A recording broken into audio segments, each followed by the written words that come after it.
So now we are going to tackle about guidelines in conducting per tutoring. So letter A, determine the learner's individual skills for each student subject that requires development. So sa letter A is tan-awon nimo kung asa kusog ang imong student, then asa sila naglisod, then aron mahibaw-an nimo kung asa pa sila ang itudloan na need pa nila i-improve, then tabangan nimo. So mao siya ang letter A. So letter B is create a schedule for the per tutoring activity and identify tutors and duties ahead of time. So sa letter B is maghimo kag klaro nga oras, then adlaw sa per tutoring kung ano sa mag-tutor. Then assign nimo siya daan ang kinsa ang tutoran, then kinsa pod ang mo-tutor.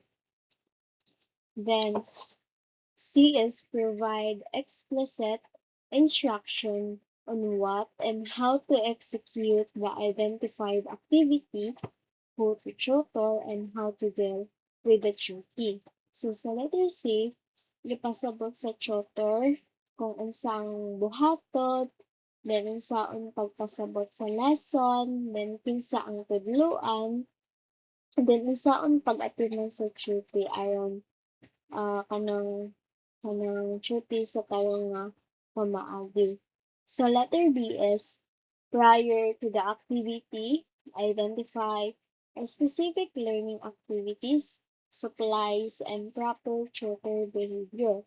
So sa letter B is andamon nimo ang imong mga activities, mga learning materials, mga rules, at effective ang imong pag-tutor ng imong per tutoring.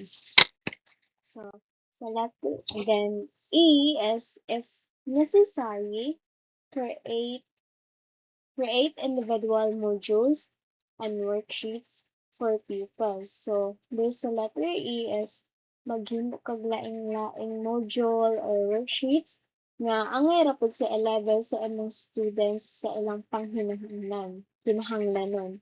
Then F is plan learning assignments that begins at the learner's basic level of ability and progress to more advanced ones. So sa letter F is sugdan nimo imong lesson sa mga basic pa ng mga lesson, then dayon imo din siyang kanang hinahinayon siya og palisudon samtang nagka-cut-off pa itong students. Then letter G is provide tutoring activity feedback and keep a record of the students' activities.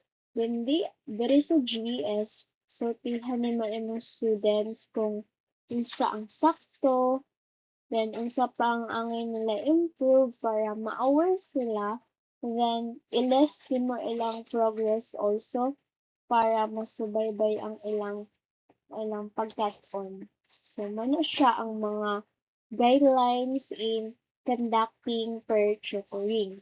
So, next is mano siya ang example sa per tutoring. So, naadara ang tulo ka subject, reading, mathematics, spelling. So, date and time.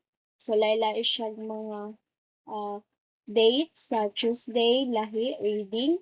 Sa Wednesday, lahi po, mathematics. Then Thursday, spelling. So, mga time gara 4 to 4:30 p.m.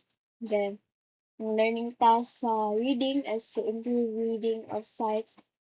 So, makakuha og knowledge ang students about reading of sites, words, and vocabulary. Then, pagka Wednesday, lahi na po na subject about mathematics na po, about mastery of the multiplication facts. Then sa spelling, na po is spell words correctly. So, ang iyang tutor is si Annie sa Tuesday sa reading, then sa mathematics si Jessie, then sa spelling is si Beth, then yung duty sa Tuesday is second, then hila po nga student, sa checks na po sa mathematics, pagka Wednesday. Then sa Thursday, hila po na bata si Karen.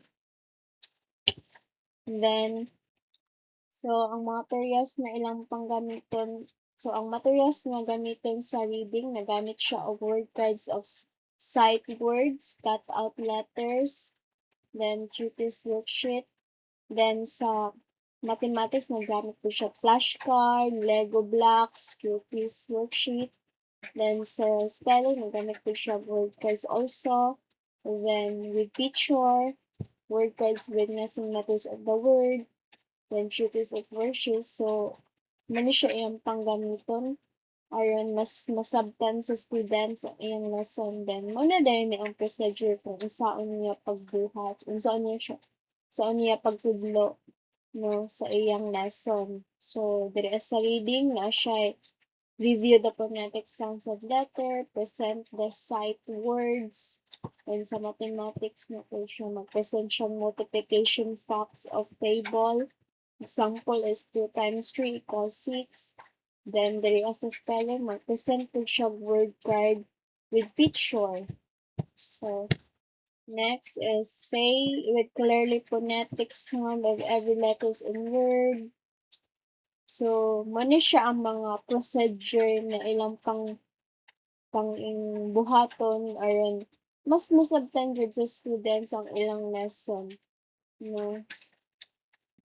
So, mano siya. Then, last is feedback and assessment. So, sa reading, so magamit siya worksheets. So, then, count the number of sight words read correctly by the tutor. Describe how per tutoring went through. Then, sa mathematics, nagamit po siya worksheets na ansiran sa mga tutors. Then, also sa spelling, gamit po siya worksheets. So, ang feedback ug assessment, diri na nato mahibaw-an ang atong students if makasabot ba jud sila sa imong lesson. Then, diri po nato makita kung asa sila naglisod, asa pa nila need pa i-improve, need pa nila tudluan. So, importante jud ang feedback when it comes sa pagtudlo, when it comes sa mga activities na atong pangbuhaton aron as a teacher, aron masayra nato, maila-ila nato itong students, na siya. So, that's all for our topic. Thank you for listening.